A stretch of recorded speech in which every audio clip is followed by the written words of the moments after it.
Hello and welcome back. My name is Raza Ahmad और आज हम शुरू करने वाले हैं एक बहुत ही ज़्यादा important series, most important previous year questions का सीरीज़। पहले हम 1 मार्क्स के क्वेश्चंस को करेंगे जो इंपॉर्टेंट है और टॉपिक वाइज करेंगे। सबसे खास बात इस पूरे सीरीज़ का ये होगा कि हम टॉपिक वाइज हर एक चैप्टर को हर एक नंबर के अकॉर्डिंग करेंगे। जैसे chapter 1 reflection, light reflection and refraction, तो उसमें 2 टॉपिक्स है, रिफ्लेक्शन एंड रिफ्रैक्शन। तो पहले हम रिफ्लेक्शन टॉपिक से सारे इंपॉर्टेंट क्वेश्चंस करेंगे, 1 मार्क्स के क्वेश्चंस, 3 मार्क्स के क्वेश्चंस, 5 मार्क्स के क्वेश्चंस। तो इन सारे क्वेश्चंस को करने के बाद हम रिफ्रैक्शन पे आएंगे। रिफ्रैक्शन पे भी 1 मार्क्स के इंपॉर्टेंट क्वेश्चंस और सिर्फ इंपॉर्टेंट ही नहीं, प्रीवियस ईयर में आए हुए क्वेश्चंस विथ ईयर, 3 मार्क्स के क्वेश्चंस एंड 5 मार्क्स के क्वेश्चंस। तो ये आपके लिए बहुत ज़्यादा बेनिफिशियल होगा अगर आप प्रॉपरली इन सारे क्वेश्चंस को करोगे, प्रॉपरली नोट्स बनाओगे और जो भी बीच बीच में कॉन्सेप्ट मैं यहाँ पे डिस्कस करता जाऊँगा ये सब कुछ आप बनाओगे तो आपके लिए बहुत सिंपल हो जाएगा ये चैप्टर। बहुत ज़्यादा टफ चैप्टर नहीं है, बहुत ज़्यादा टफ टॉपिक भी नहीं है, ये टॉपिक बहुत ही सिंपल है, रिफ्लेक्शन टॉपिक। और कोशिश करेंगे इन सारे क्वेश्चंस को पहले खुद से ट्राई करेंगे, उसके बाद इनके बीच में जो भी कॉन्सेप्ट्स आएंगे मैं यहाँ पे एक्सप्लेन करूँगा। और ये सिर्फ क्वेश्चन को डिस्कशन नहीं है, ये एक टॉपिक की तरह, एक पूरे के पूरा लेक्चर की तरह देखना है इसको। कि मान लो फर्स्ट क्वेश्चन में कुछ कॉन्सेप्ट है, कुछ थ्योरी है, वो बिना बताए मैं आगे नहीं बढ़ूँगा तो टाइम टेकिंग हो सकता है आपके लिए। तो अगर आप रिविज़न कर रहे हो तो ये आपका प्रॉपर रिविज़न भी हो जाएगा और आपको बहुत कुछ सीखने के लिए भी मिलेगा। एक और इन्फॉर्मेशन यहाँ पर मैं दे दूँ, अगर आपको कोई भी टॉपिक लाइट रिफ्लेक्शन क्लास 10 से पढ़ना है तो जस्ट आप यूट्यूब पर सर्च कर सकते हो, light reflection foundation physics by Raza Ahmad, आपको सारा मिल जाएगा टॉपिक्स, लेक्चर्स। और अगर आप प्लेलिस्ट में देखोगे तो वहाँ पे भी आपको मिल जाएगा और डिस्क्रिप्शन में देखोगे तो मैंने वहाँ पे भी लिंक दे दिया है, वहाँ से भी आपको सारा टॉपिक्स मिल जाएगा, कंप्लीट कर सकते हो आप। चलिए शुरू करते हैं। तो एक एक क्वेश्चन को डिटेल में करेंगे, बहुत ध्यान से करना सारे क्वेश्चन को। First question is define the term principal axis of a spherical mirror. Spherical mirror का प्रिंसिपल एक्सिस डिफाइन करना है हम लोगों को। सबसे पहले देखिए, spherical mirrors, there are 2 types of spherical mirrors, concave and convex mirror. तो किसी एक मिरर को लेकर के हम एक्सप्लेन करेंगे। तो मान लो हम बना लेते हैं कॉनकेव मिरर। कॉनकेव मिरर क्या होता है आपको शायद पता हो। कॉनकेव मिरर वो होता है जिसका reflecting part centre of curvature की तरफ हो। ये देखो, ये है रिफ्लेक्टिंग पार्ट, ये है नॉन रिफ्लेक्टिंग पार्ट। इधर वाला पार्ट कहलाता है नॉन रिफ्लेक्टिंग और इधर का पार्ट कहलाता है रिफ्लेक्टिंग। तो ये जो रिफ्लेक्टिंग पार्ट है, ये reflecting part centre of curvature के पास होता है, मतलब उस तरफ होता है, या फिर रिफ्लेक्टिंग पार्ट कर्व्ड होता है। ओके, इस तरह से हम बता सकते हैं। तो प्रिंसिपल एक्सिस हम डिफाइन कर सकते हैं इस तरह से कि line joining the centre of curvature and the pole, ये है pole of a spherical mirror is known as principal axis. ये लाइन ही कहलाता है प्रिंसिपल एक्सिस, इसी लाइन को हम कहते हैं प्रिंसिपल एक्सिस। प्रिंसिपल एक्सिस कोई रियल लाइन नहीं होता, ये एक इमेजिनरी लाइन होता है। अगर आप एक मिरर को अपने सामने रखे हो तो आपको वो लाइन दिखाई नहीं पड़ेगा, वो इमेजिनरी लाइन होता है। हम बस ऐसा मानते हैं कि इस मिरर का, ये हमारे पास जो मिरर है, इस मिरर का सेंटर कहीं पे होगा। इस मिरर से अगर आप स्फीयर कंप्लीट करोगे तो उस स्फीयर का जो सेंटर होगा, जैसे ये देखो, ये स्फीयर, ये मिरर है, इस मिरर से अगर आप स्फीयर कंप्लीट करोगे तो आपका स्फीयर कुछ इस तरह से बनेगा। इस स्फीयर का सेंटर को कहते हैं हम सेंटर ऑफ कर्वेचर, बिकॉज ये स्फेरिकल मिरर है। स्फेरिकल मिरर नाम इसीलिए पड़ा बिकॉज ये स्फीयर से काट करके बनाया जाता है। इसे कहते हैं कॉनकेव, जिसका centre of curvature reflecting part के पास होता है, मतलब रिफ्लेक्टिंग पार्ट की तरफ होता है। सारा रिफ्लेक्शन यहाँ से होगा, यहाँ पे कोई भी रिफ्लेक्शन नहीं होता। तो ये लाइन कहलाता है प्रिंसिपल एक्सिस। तो इसको हम लिखेंगे the line joining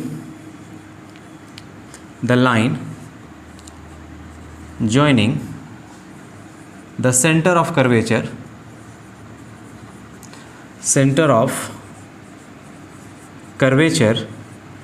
and the pole is called the principal axis. Just a second, marker change करने दो मेरे को। is called the principal axis of a spherical mirror।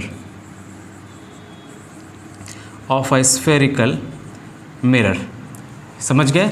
ये लाइन, ये जो इमेजिनरी लाइन है, ये कोई रियल लाइन है। आपको कोई भी ऐसा लाइन दिखाई नहीं पड़ेगा अगर आप रियल में कोई मिरर अपने सामने रखे हो। तो अगर आप मेरे सामने अपने मिरर रख रहे हो, आपके पास कॉनकेव मिरर है या कॉन्वेक्स मिरर है। कॉनकेव कॉन्वेक्स 2 स्फेरिकल मिरर्स होता है। अगर हम कोई भी मिरर अपने सामने रख रहे हैं, फॉर एग्जांपल ये ले लेते हैं कि ये मेरे पास एक कॉन्केव मिरर है, तो आपको कोई लाइन दिखाई नहीं पड़ेगा इस मिरर में, ये एक इमेजिनरी लाइन होता है, मानते हैं कि ये इमेजिनरी लाइन है जो सेंटर ऑफ कर्वेचर और पोल से पास करता हुआ लाइन होता है, उसे ही कहते हैं हम principal axis. So the line joining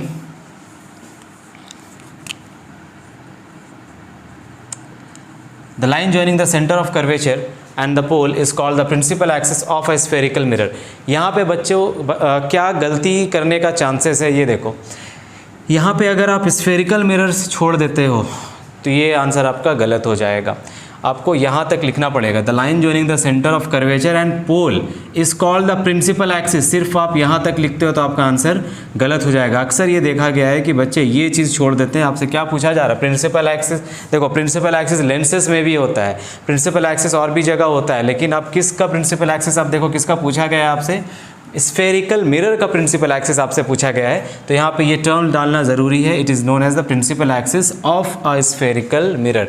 तो ये ध्यान रखना, इसको ज़रूर लिखना, ठीक है। ये क्वेश्चन पूछा गया था 2017 में और 1 मार्क का इंपॉर्टेंट क्वेश्चन है ये। इस तरह के बहुत सारे डेफिनेशंस हैं, like define centre of curvature क्या है, डिफाइन पोल क्या है, डिफाइन अपेरचर वो क्या होता है, या फिर define focal length concave mirror के केस में, कॉन्वेक्स मिरर के केस में वो क्या है, डिफाइन फोकस। तो ये सारा चीज़ आपको डिस्क्रिप्शन में पूरा टॉपिक का लिस्ट आपको मिल जाएगा, आप जो चाहे वहाँ से देख सकते हो, पूरा लेक्चर कंप्लीट करा दिया गया है।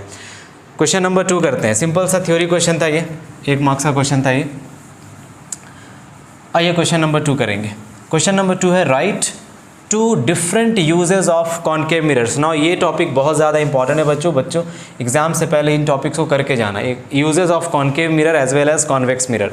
तो कॉन्केव मिरर का 2 इंपॉर्टेंट यूज़ हमसे पूछ रहा है, सो हम आंसर लिखेंगे, right 2 different uses. So 2 different uses, 2 different uses of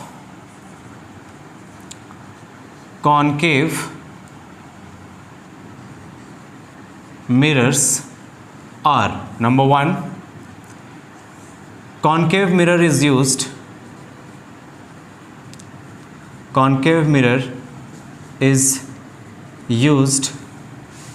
in searchlights जो बड़ा बड़ा टॉर्च होता है ना सर्च लाइट्स का, वहाँ कॉन्केव मिरर यूज़ किया जाता है। सेकेंड, it is used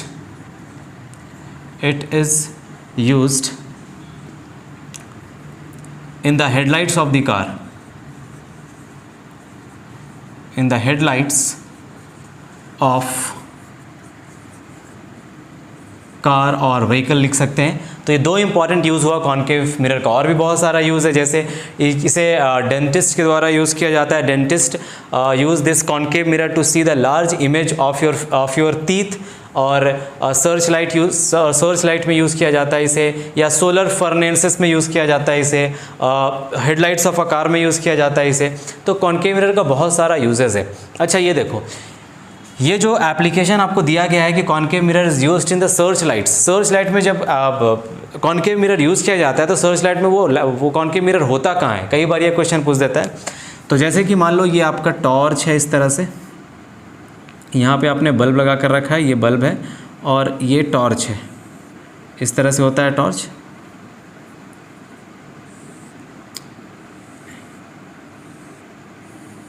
ठीक है, is use in search lights. मान लेते हैं ये सर्च लाइट है, सर्च लाइट मतलब बड़ा बड़ा टॉर्चेस जो देखते हो ना, वो सर्च लाइट होता है। और इस सर्च लाइट में यहाँ पे इस पार्ट में, इस पोर्शन में जो मिरर लगाया जाता है ये होता है कॉन्केव मिरर। देखना ये कभी शाइनी दिखेगा आपको, कभी सर्च लाइट अगर आपके घर पे है तो आप देखना, ट्राई करना, तो ये होता है शाइनी, ये वाला मिरर है कॉन्केव मिरर। अच्छा, बल्ब को कहाँ प्लेस किया जाता है, छोटा सा बल्ब होता है, उसको कहाँ पे प्लेस किया जाता है, यहाँ पे कोई बता सकता है क्या? टॉर्चेस में बल्ब को फोकस पे प्लेस किया जाता है। फोकस पे इसलिए प्लेस किया जाता है, जब आप रे डायग्राम देखना तो रे डायग्राम में अगर ऑब्जेक्ट को हम फोकस पे रखते हैं तो वहाँ से पैरेलल बीम ऑफ लाइट निकल कर आता है। तो इसीलिए हम बल्ब को सर्च लाइट के अंदर या टॉर्चेस के अंदर या हेडलाइट्स ऑफ अ कार में भी बल्ब को फोकस पे रखा जाता है। तो ये इंपॉर्टेंट क्वेश्चन है। It is used in the headlights of the car, yes, वो उसमें भी आप बल्ब को फोकस पे रखते हो तभी जाकर एक parallel strong beam of light निकलता है वहाँ से। ठीक है, और भी बहुत सारा यूजेस है इसका। Dentist use this concave concave mirrors to see the large image of your teeth and as well as in your solar furnaces also। इसका एक एप्लीकेशन जो मैंने डिस्कस किया अभी कि बल्ब को हम फोकस पे रखते हैं, वो कहाँ से आया। देखो ये कॉन्केव मिरर है, मैं एक फटाफट ये बता करके, मैंने पहले ही बोला था कि मैं सारे क्वेश्चंस को बहुत डिटेल में डिस्कस करूँगा, शॉर्ट डिस्कशन नहीं होगा यहाँ पे, इसलिए मैं डिटेल में डिस्कस कर रहा हूँ। तो ये कॉन्केव मिरर है, ठीक है। आपका आंसर खत्म हो गया, मैं इससे एक्स्ट्रा चीज़ें और भी बता रहा हूँ। तो ये कॉन्केव मिरर है और इस कॉन्केव मिरर में ये प्रिंसिपल एक्सिस हो गया कॉन्केव मिरर का। मान लेते हैं ये सेंटर ऑफ कर्वेचर है, सेंटर ऑफ कर्वेचर का जस्ट हाफ होता है फोकल लेंथ, सॉरी फोकस, तो ये हो गया फोकस। अगर हम फोकस पे ऑब्जेक्ट को रखते हैं, ये हमारा ऑब्जेक्ट है AB जो फोकस पे है। अब यहाँ से देखो, जब ऑब्जेक्ट यहाँ पे रखेंगे तो इसका रे डायग्राम हम बनाने वाले हैं। 2 रेज यहाँ से निकालेंगे, एक रे पैरेलल जाएगा और दूसरा रे रिफ्लेक्शन के बाद फोकस से पास करेगा। वी ऑल नो कि जब भी कोई पैरेलल बीम ऑफ लाइट, जब कोई पैरेलल बीम ऑफ लाइट, और पैरेलल किससे, प्रिंसिपल एक्सिस से, अगर कोई beam of light principal axis से पैरेलल जा रहा है तो रिफ्लेक्शन के बाद वो हमेशा फोकस से पास करता है, ये याद रखना। और दूसरा बीम ऑफ लाइट हम लेते हैं पोल से, ये है पोल। तो आफ्टर रिफ्लेक्शन ये दोनों रे ऑफ लाइट कभी मिलेगा नहीं, ये इमर्ज होता है पैरेलल। देखो ये पैरेलल रेज निकल रहा है ना यहाँ से, तो इसीलिए टॉर्चेस में या हेडलाइट्स ऑफ आकार में बल्ब को फोकस पे रखा जाता है ताकि जो लाइट निकले वो पैरेलल आए, पैरेलल। क्योंकि लाइट अगर पैरेलल नहीं होगा, अगर तिरछा लाइट निकलेगा तो वो जाकर इंटरसेक्ट कर देगा, वो बहुत ज़्यादा लाइट, मतलब रोशनी जिस चीज़ पे हम डाल रहे हैं उस चीज़ पे रोशनी प्रॉपर पड़ नहीं पाएगा, दिखाई नहीं पड़ेगा आगे। तो पैरेलल बीम ऑफ लाइट हम चाहते हैं। मान लो तुम्हारा रे ऑफ लाइट ऐसे आता तो रे ऑफ लाइट यहाँ पे आगे खत्म हो जाता ना, उसके बाद कुछ दिखाई नहीं पड़ा। देखो कितना कम एरिया ये कवर कर रहा है, जितना एरिया ये कवर कर रहा है उतना कम ऑब्जेक्ट्स आपको दिखाई पड़ेगा। इसीलिए यहाँ पे जब आप बल्ब को फोकस में प्लेस करते हो तो ये पैरेलल बीम ऑफ लाइट को इस तरह से इमर्ज करता है, पैरेलल बीम ऑफ लाइट हमें मिलता है। तो देखो ये ऑब्जेक्ट कहाँ पे था, ये फोकस है, फोकस पे था। तो इसीलिए हम हेडलाइट्स ऑफ आकार में, कभी पूछ दें इनकेस एग्जाम में कि हेडलाइट्स ऑफ आकार में या फिर सर्च लाइट्स में बल्ब का पोजीशन क्या होता है, तो आप बता देना वहाँ पे बल्ब का पोजीशन होता है फोकस पे। और रीज़न पूछे कि क्यों होता है फोकस पे, तो आंसर होगा such that parallel beam of light emerges after reflection. Okay, clear है।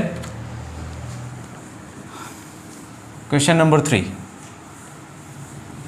क्या है, क्वेश्चन नंबर 3 में देख लेते हैं। What is the magnification of, अच्छा इसी में एक और टॉपिक आप लिख लो, कॉन्केव मिरर के साथ साथ कॉन्वेक्स मिरर का भी कई बार यूजेस पूछ लेता है। कॉन्वेक्स मिरर को बेसिकली हम यूज़ करते हैं, जो साइड मिरर होता है ना व्हीकल में, कार में, बाइक्स में, साइड मिरर जहाँ से आप पीछे देख पाते हो, that is made up of convex mirror. इसलिए यूज़ किया जाता है क्योंकि उसका फील्ड ऑफ व्यू बहुत ज़्यादा होता है, फील्ड ऑफ व्यू बहुत ज़्यादा होता है और इरेक्ट इमेज बनता है उसमें, इसीलिए यूज़ किया जाता है। कोई पूछे कि कॉन्वेक्स मिरर का, कॉन्केव का तो हो गया, कोई पूछे आपसे कॉन्वेक्स मिरर का यूज़ बताइए, तो कॉन्वेक्स मिरर का एक यूज़ ये होगा कि वो कार में साइड में रियर व्यू मिरर्स जैसा यूज़ किया जाता है, because of wider field of view and because it forms a virtual and erect image, that is the reason. Question number 3 first हो गया, सेकंड हो गया, क्वेश्चन नंबर 3। ये क्वेश्चन नंबर 2 2017 में पूछा गया था, तो ये सब है। What is the magnification of the image formed by a plane mirror and why. Plane mirror में मैग्निफिकेशन कितना होता है, आइए देख लेते हैं। मैग्निफिकेशन में बता दूं आपको, मैग्निफिकेशन को हम रिप्रेजेंट करते हैं सिंबल M से। It is defined as the ratio of height of the image to the ratio of to the height of the object. Magnification is defined as the ratio of height of the image to height of the object. मतलब इसका formula होगा HI/HO। Magnification का एक और formula होता है, that is equal to -V/U। ये वाला फॉर्मूला, सेकेंड फॉर्मूला मिरर के केस में होता है, मिरर के केस में होगा। लेकिन जब आप लेंस के केस में इस वाले फॉर्मूले को यूज़ करोगे मैग्निफिकेशन में, तो ये माइनस के प्लेस पे प्लस हो जाएगा। मिरर में माइनस रहेगा, लेंस में यहाँ पे प्लस हो जाएगा।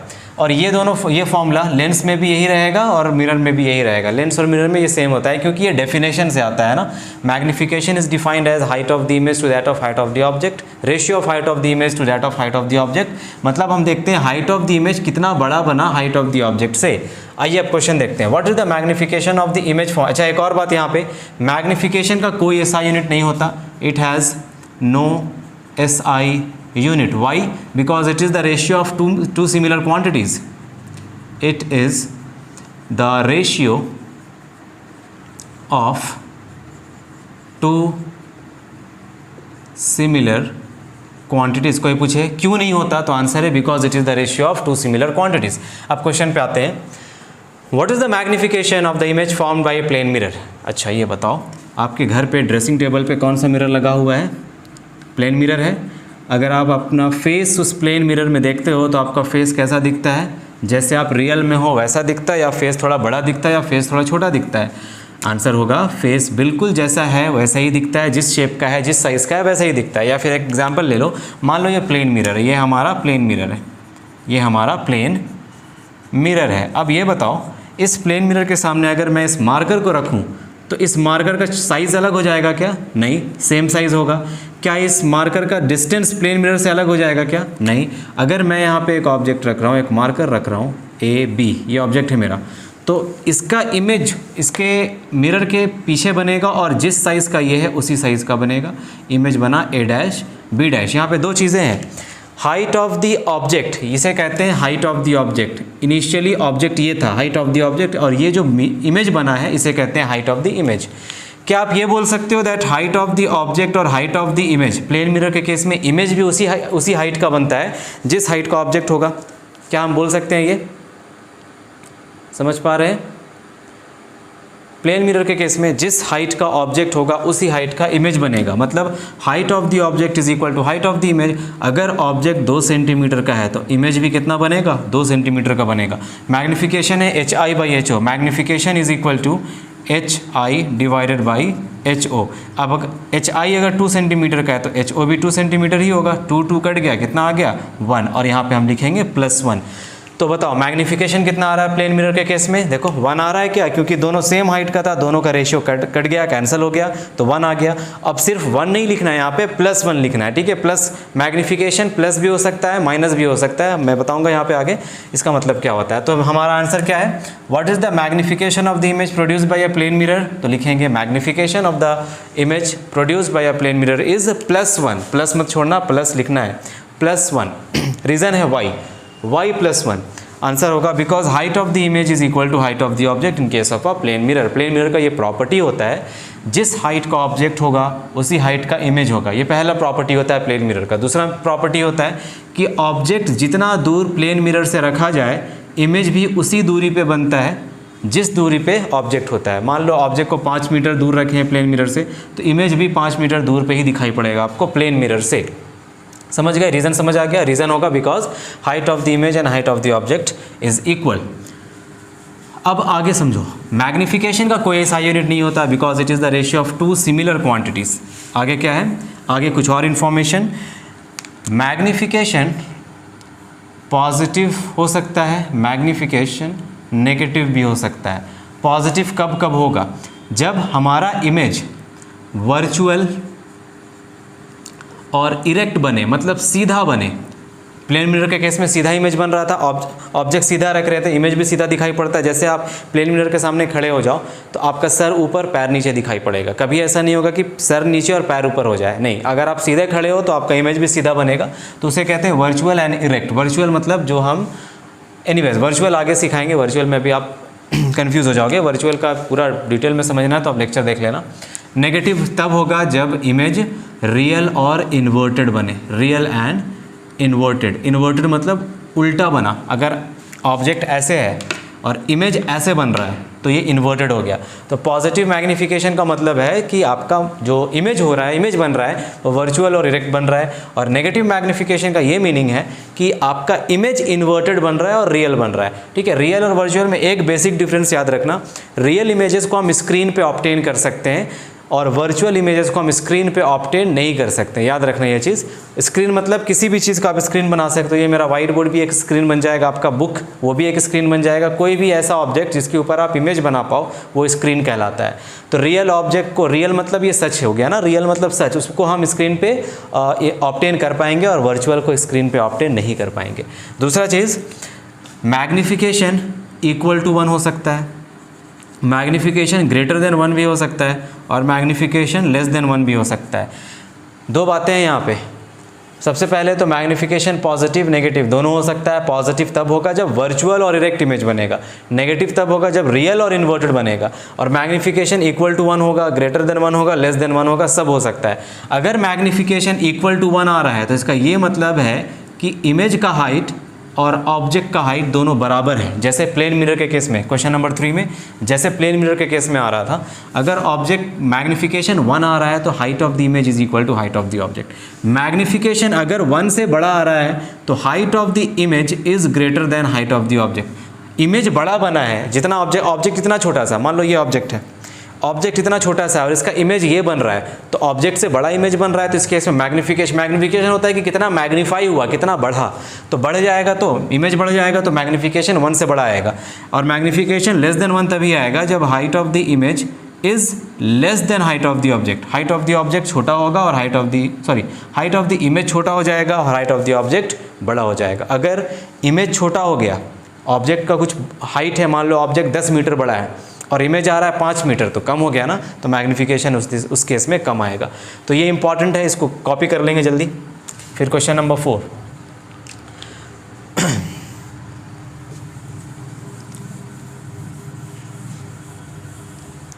क्वेश्चन नंबर 4 देखेंगे। What is the minimum distance between an object and it's real image in case of a concave mirror when the object is at C मतलब centre of curvature.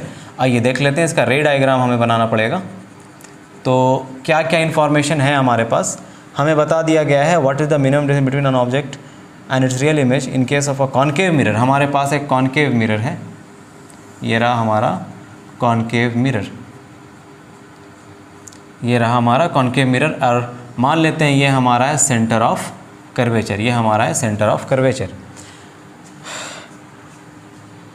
When the object is at centre of curvature, तो object को centre of curvature पर रख करके image बनाया जाए। यहाँ पे ये है ऑब्जेक्ट, ये है ऑब्जेक्ट। अब आपने रे डायग्राम प्रॉपरली किया होगा तो ये आंसर आप बिना बनाए दे सकते हो। ऐसे यहाँ पे रे डायग्राम बनाने की कोई ज़रूरत नहीं है, मैं बस एक्सप्लेन करने के लिए आपको यहाँ पे रे डायग्राम बना रहा हूँ। तो इसका जो इमेज बनेगा, देखो मान लो ये फोकस है, इसका इमेज जस्ट इसके नीचे बनता है और उसी हाइट का बनता है जिस हाइट का ऑब्जेक्ट है। तो कुछ ऐसा बनता है। ये रे डायग्राम हम स्केल से बनाते हैं, वो ज़्यादा अच्छा होता है। जैसे ये इमेज ए बी है और इन्वर्टेड इमेज बना है, देखो A dash B dash. A B था ऑब्जेक्ट और इमेज बना, देखो ये एरो नीचे चला गया ना, तो एरो में ए था तो ये एरो नीचे आ गया, तो ए डैश हो गया एरो, क्योंकि ऊपर एरो में ए है तो ये वाला एरो ए डैश हो जाएगा और यहाँ पे बी डैश हो जाएगा। इन्वर्टेड इमेज बना है। आपसे पूछ क्या रहा है, what is the minimum distance between an object and it's real image. क्या ये रियल इमेज है? आंसर है यस। जब रेज रियल में इस तरह से इंटरसेक्ट हो, जब रेज का रियल इंटरसेक्शन हो तो वहाँ पर रियल इमेज बनता है। ये रियल इमेज है और रियल के साथ आता है इन्वर्टेड, ये वर्ड आता है रियल के साथ इन्वर्टेड। तो ये देखो इमेज बना है उल्टा, मतलब इन्वर्टेड और रियल है। तो what is the distance between the object and the image, इन दोनों के बीच का डिस्टेंस क्या है? डिस्टेंस हम हमेशा पोल से मेजर करते हैं। Distance of object and distance of image is always measured from the pole of the mirror. अब बताओ, पोल से डिस्टेंस यहाँ पे ये था, ऑब्जेक्ट डिस्टेंस को रिप्रेजेंट करते हैं यू से, तो इमेज भी देखो कितने डिस्टेंस में बना है, इमेज भी उसी डिस्टेंस में बना है। क्या यहाँ पे u is equal to v है? यस। मतलब ऑब्जेक्ट और इमेज के बीच में कोई डिस्टेंस नहीं है, जहाँ पे ऑब्जेक्ट है वहीं पे इमेज भी बना है।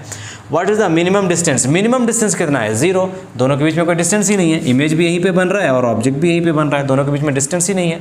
डिस्टेंस हम इधर से मेजर करेंगे। अगर u 15 सेंटीमीटर होगा तो v भी 15 सेंटीमीटर का होगा। फॉर एन एग्जाम्पल, दोनों 15-15 सेंटीमीटर पे बन रहा है, तो मिनिमम डिस्टेंस क्या हो गया? आंसर है 0। Minimum distance is 0 when the object is place at C. समझ गए?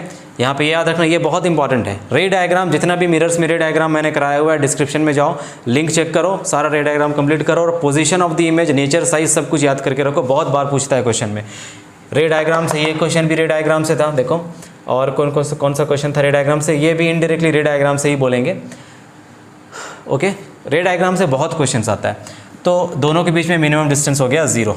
जितना ऑब्जेक्ट, अगर पूछता हाइट ऑफ द ऑब्जेक्ट और हाइट ऑफ द इमेज में क्या डिफरेंस है या फिर क्या है, तो जितना हाइट ऑफ द ऑब्जेक्ट है उतना हाइट ऑफ द इमेज भी होगा। अच्छा, यहाँ मैग्निफिकेशन देखो, अगर हम यहाँ पे मैग्निफिकेशन लिखें तो मैग्निफिकेशन क्या लिखेंगे? HI divided by HO। क्या दोनों केस में हाइट ऑफ द ऑब्जेक्ट और height of the image same है? जितना हाइट है ऑब्जेक्ट का उतना ही हाइट इमेज का है। तो यहाँ पे जितना हाइट ऑब्जेक्ट का उतना हाइट इमेज का, तो मैग्निफिकेशन 1 आएगा, बिकॉज ऊपर से नीचे दोनों कैंसिल हो जाएगा। समझ गए? लेकिन यहाँ पे मैग्निफिकेशन क्योंकि इमेज इन्वर्टेड बन रहा है, रियल और इन्वर्टेड बन रहा है, तो मैंने बताया था मैग्नीफिकेशन रियल और इन्वर्टेड के केस में हमेशा नेगेटिव होता है। तो इस वाले केस में मैग्नीफिकेशन -1 आ जाएगा, क्योंकि देखो इमेज इन्वर्टेड बन रहा है ना, इन्वर्टेड के केस में मैग्नीफिकेशन नेगेटिव होता है। मैग्नीफिकेशन का 2 वैल्यू, एक पॉजिटिव वैल्यू एक नेगेटिव वैल्यू। पॉजिटिव वैल्यू कब? जब वर्चुअल और इरेक्ट, ये वाला वैल्यू वर्चुअल इरेक्ट इमेज में, ये वाला वैल्यू रियल और इन्वर्टेड इमेज में। तो रियल और इन्वर्टेड इमेज है तो -1 हो गया यहाँ पे। आगे बढ़ते हैं, question number 5। We prefer a convex as a rear view mirror in vehicles why. ये क्वेश्चन 2011 में पूछा, 2017 में पूछा गया है। क्वेश्चन नंबर 5, क्वेश्चन नंबर 5 2017 में पूछा गया है। 2017 में ये क्वेश्चन पूछा गया था। We prefer a convex mirror as a rear view mirror in vehicles why. तो आंसर लिखेंगे convex mirror, convex mirrors has a large field of view, large field of view. So we use convex mirrors in vehicles as a rear view mirror because इसका field of view बहुत ज़्यादा होता है। field of view मतलब छोटा सा mirror से आप बहुत ज़्यादा पीछे बहुत लार्ज एरिया देख सकते हो, इसीलिए आपका जो मिरर होता है रियर व्यू मिरर्स कार में या व्हीकल्स में, बाइक्स में, उसमें लिखा हुआ होता है दैट ऑब्जेक्ट्स में appear closer than they actually are. देखना एक बार अपने घर में जा कर के, जो भी बाइक्स वगैरह होगा आपके घर में तो उसमें देखना ये लिखा होता है। इसीलिए होता है क्योंकि एक छोटा सा मिरर पीछे बहुत ज़्यादा एरिया, मतलब उसके अगर मिरर से देखोगे तो पीछे बहुत सारा एरिया आपको दिखाई पड़ेगा, बहुत वास्ट रीजन को वो कवर कर लेता है। That is why it's written there. Question number 6 कर लेते हैं। इसका आंसर बस इतना ही होगा because it has a larger field of view. और एक और कोई आंसर हो सकता है इसमें, अगर 2 मार्क्स का क्वेश्चन रहता है तो एक और रीज़न लिख लेते हैं कि because convex mirror always forms virtual and erect image. तो जैसा ऑब्जेक्ट पीछे, जैसे आप गाड़ी लेकर आगे जा रहे हो तो अगर आप मिरर में देखोगे तो पीछे का गाड़ी भी आपको सीधा दिखाई पड़ेगा, वो इरेक्ट इमेज दिखाई पड़ेगा, उल्टा इमेज दिखाई नहीं पड़ेगा, इसीलिए इसे यूज़ किया जाता है ज़्यादा। क्वेश्चन नंबर 6 देखेंगे। Explain why a ray of light passing through the centre of curvature of a concave mirror है यहाँ पे gets reflected along the same path. ये क्वेश्चन 2010 में पूछा गया है कि अगर एक कॉन्केव मिरर को लिया जाए, passing through centre of curvature of a concave mirror, अगर एक रे of light centre of curvature से पास करता हुआ पास होता है, अगर एक रे of light centre of curvature से पास कर रहा है, मान लेते हैं ये है हमारा सेंटर ऑफ कर्वेचर, एक रे ऑफ लाइट यहाँ से इस तरह से पास हुआ, इस तरह से पास हुआ, तो ये रे ऑफ लाइट वापस इसी पाथ को फॉलो करता हुआ पीछे क्यों चला जाता है, ये हमसे पूछ रहा है। इसका आंसर ये होगा कि देखो, हम जानते हैं लॉ ऑफ रिफ्लेक्शन से that angle of incidence is equal to angle of reflection. तो यहाँ पे एंगल ऑफ इंसिडेंस क्या है और एंगल ऑफ रिफ्लेक्शन क्या है, पहले तो ये देखना पड़ेगा। जैसे अगर प्लेन मिरर में आए आस्क यू कि अगर ये प्लेन मिरर है और ये नॉर्मल है, इस मिरर पे ये नॉर्मल है, तो यहाँ से यहाँ तक क्या ये इंसिडेंट रे होगा, तो आप बोलोगे यस। क्या ये एंगल ऑफ इंसिडेंस होगा, यस। नॉर्मल के साथ इंसिडेंट रे जो एंगल बनाए उसे कहते हैं एंगल ऑफ इंसिडेंस। उसके बाद ये रिफ्लेक्ट बैक होगा और ये नॉर्मल के साथ जो रिफ्लेक्टेड रे है, ये जो एंगल बनाएगा इसे कहेंगे एंगल ऑफ रिफ्लेक्शन। और लॉ ऑफ रिफ्लेक्शन हमें कहता है that angle of incidence should be equal to angle of reflection. हाँ या ना? तो यहाँ भी वो लॉ फॉलो करना चाहिए बिकॉज रिफ्लेक्शन किसी भी सरफेस से फॉलो करता है। It is valid for all kinds of surfaces. Law of reflection is valid for all kind of surfaces. तो इस सरफेस पे भी लॉ ऑफ रिफ्लेक्शन को वैलिड होना पड़ेगा। अब देखिए, जब भी हम कोई कर्व बनाते हैं ना, तो उसका नॉर्मल मतलब उससे उसको पास करता हुआ परपेंडिकुलर कैसे बनाएंगे। जैसे मान लो कि मेरे पास ये सरफेस है, ये सर्कल है या स्फीयर है, जो भी समझ लो उसको, और इसका सेंटर है ये, O इज़ द सेंटर। तो अगर मैं बोलूँ कि इस पॉइंट पे आप परपेंडिकुलर बनाइए, तो जब भी आप परपेंडिकुलर बनाओगे, ये ज्योमेट्री है, जब भी परपेंडिकुलर बनाओगे तो वो परपेंडिकुलर हमेशा सेंटर से पास करेगा, तो ये परपेंडिकुलर। अगर मैं बोलूँ इस पॉइंट पे परपेंडिकुलर बनाओ, तो जब परपेंडिकुलर तुम बनाओगे तो ये भी हमेशा सेंटर, देखो सेंटर से पास कर रहा है ये। मैं बोलूँ यहाँ पे परपेंडिकुलर बनाओ, तो यहाँ पे परपेंडिकुलर बनाओगे तो ये भी सेंटर से पास करेगा। तो जब भी आप कर्व सरफेसेस पे, जब भी आप नॉर्मल बनाते हो, नॉर्मल मतलब हो गया परपेंडिकुलर, परपेंडिकुलर का मतलब ही होता है नॉर्मल। तो जब भी आप कर्व्ड सरफेसेस पे नॉर्मल बनाते हो, मतलब परपेंडिकुलर बनाते हो, तो वो हमेशा सेंटर से पास करता है। और ये देखो, इस वाले कर्व्ड सरफेस का सेंटर ये तो है ना, यही तो है। तो अगर हम इसे रिफ्लेक्शन दिखाना चाहते हैं इसमें, तो रिफ्लेक्शन के लिए हमें सबसे पहले इसमें नॉर्मल बनाना पड़ेगा। तो अगर हम नॉर्मल इस पॉइंट पे बनाते हैं तो नॉर्मल सेंटर से पास करेगा, और ये हमारा नॉर्मल हो गया, ये 90 डिग्री पे। हमेशा नॉर्मल सरफेस से परपेंडिकुलर होता है, नॉर्मल का एंगल हमेशा सरफेस से परपेंडिकुलर 90 डिग्री पे। अब हम इसमें इंसिडेंट रे लेकर आते हैं इसी के ऊपर, क्योंकि सेंटर से पास कर रहा है, ये लाइन भी सेंटर से पास कर रहा है और इंसिडेंट रे भी सेंटर से पास कर रहा है। तो ये लाइन पास किया सेंटर से, ठीक है, सीधा सीधा इंसिडेंट रे जा रहा है। अब बताओ, इंसिडेंट रे और नॉर्मल के बीच में एंगल कितना है? क्या 0 डिग्री है? तो एंगल आई कितना हो गया? 0 डिग्री हो गया। तो एंगल आर को भी कितना होना पड़ेगा? फ्रॉम लॉ ऑफ रिफ्लेक्शन 0 होना पड़ेगा। तो 0 होने के लिए ये वापस से चला जाता है पीछे, इसी को रिट्रेस बैक कर लेता है, क्योंकि एंगल ऑफ इंसिडेंस 0 था तो एंगल ऑफ रिफ्लेक्शन भी 0 हो गया। This is why we say angle i is equal to angle r. इसे कहते हैं law of reflection. Because of law of reflection angle I is 0 over here, so angle R is also equal to 0, such that angle I is equal to angle R, and hence the ray of light passing through the center of curvature of a concave mirror gets reflected back the same path। ये इसका answer होगा। इस phenomenon को हम कहते हैं normal incidence. Normal incidence, normal incidence क्या होता है? अगर एंगल ऑफ इंसिडेंस और एंगल ऑफ रिफ्लेक्शन दोनों का वैल्यू 0 हो तो उस फेनोमेना को हम कहते हैं नॉर्मल इंसिडेंस। जैसे इस केस में देखो, इंसिडेंट रे नॉर्मल के साथ कितना एंगल बना रहा है, तो आप बोलोगे एंगल ऑफ इंसिडेंस है 0। रिफ्लेक्टेड रे नॉर्मल के साथ कितना एंगल बना रहा है, आप बोलोगे 0। कई बार बच्चे यहाँ कंफ्यूज करते हैं 90 डिग्री पे। अब कई बार बच्चे बोल देते हैं कि यहाँ पे एंगल ऑफ इंसिडेंस 90 डिग्री है। देखो समझो, एंगल ऑफ इंसिडेंस ये 90 डिग्री नहीं है, नॉर्मल के साथ सरफेस का एंगल 90 डिग्री है, बट इंसिडेंट रे के साथ नॉर्मल का एंगल 0 डिग्री है। इसको नॉर्मल इंसिडेंस कहते हैं। इसको प्लेन मिरर में समझते हैं। आओ, ये मेरे पास एक प्लेन मिरर है, ये प्लेन मिरर है, और इस प्लेन मिरर पे ये हम नॉर्मल बना रहे हैं, मतलब हम परपेंडिकुलर बना रहे हैं, इसे कहते हैं नॉर्मल। ये है परपेंडिकुलर। अगर हम इसी नॉर्मल के ऊपर एक इंसिडेंट रे इंसिडेंट करें, इसी नॉर्मल के ऊपर जस्ट ये इंसिडेंट रे नॉर्मल को फॉलो करता हुआ नीचे गया, बताओ एंगल ऑफ इंसिडेंस में कितना है? क्या एंगल ऑफ इंसिडेंस 90 डिग्री है? गलत, एंगल ऑफ इंसिडेंस 90 डिग्री नहीं है, because we define angle of incidence as angle formed between incident ray and normal. Normal और इंसिडेंट रे के बीच का एंगल होता है। जैसे यहाँ देखो, ये बहुत ही माइन्यूट सा चीज़ है जिसमें अक्सर कन्फ्यूजन होता है। अगर मैं यहाँ पे आपको ये सिचुएशन बना कर दूँ, ये मेरा ये मेरा प्लेन मिरर, और इस प्लेन मिरर में ये मेरा नॉर्मल है, दिस इज़ मेरा normal n, this eight 90 degree. अगर इंसिडेंट रे यहाँ से आ रहा है तो क्या अभी भी बोलोगे आप कि यहाँ पे एंगल ऑफ इंसिडेंस 90 डिग्री है? अब तो आप नहीं बोलोगे, क्योंकि आपको क्लियरली दिखाई पड़ रहा है इंसिडेंट रे। ये इंसिडेंट रे ये एंगल बना रहा है नॉर्मल के साथ, तो ये वाला एंगल बन जाएगा एंगल ऑफ इंसिडेंस। अब ज़रा इमेजिन करो कि इस इंसिडेंट रे को मैं शिफ्ट करके नॉर्मल के ऊपर कर दूँ, तो देखो ये एंगल घटता जा रहा है ना, ये एंगल देखो घटता जा रहा है, ये घटते घटते घटते घटते घटते घटते फाइनली 0 हो गया।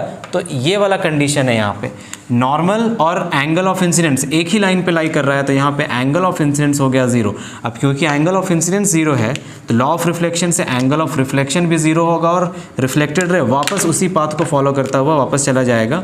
सो यहाँ पे एंगल ऑफ इंसिडेंस और एंगल ऑफ रिफ्लेक्शन दोनों 0 हो जाएगा। इसे कहते हैं नॉर्मल इंसिडेंस। ये प्लेन मिरर के केस में है, लेकिन आपसे क्वेश्चन क्या कर दिया था, कॉनकेव मिरर के केस में आप बताकर दिखाइए कि क्यों ऐसा होता है। प्लेन मिरर के केस में इजीली समझ आ जाता है, बट बहुत बच्चे ये चीज़ नहीं समझ पाते। ये चीज़ मैंने आपको समझा दिया, क्योंकि कर्व में नॉर्मल हमेशा सेंटर से पास करेगा, और नॉर्मल से ही इंसिडेंट रे जा रहा था तो रिफ्लेक्ट बैक उसी में कर जाएगा, क्योंकि एंगल ऑफ इंसिडेंस और एंगल ऑफ रिफ्लेक्शन दोनों 0 डिग्री के बराबर है। इस तरह में तो अगर आपसे अब क्वेश्चन आए एग्जामिनेशन में, ये क्वेश्चन पूछ दे कि what is the angle of incidence and angle of reflection in normal incidence, तो आप बता दोगे 0 डिग्री।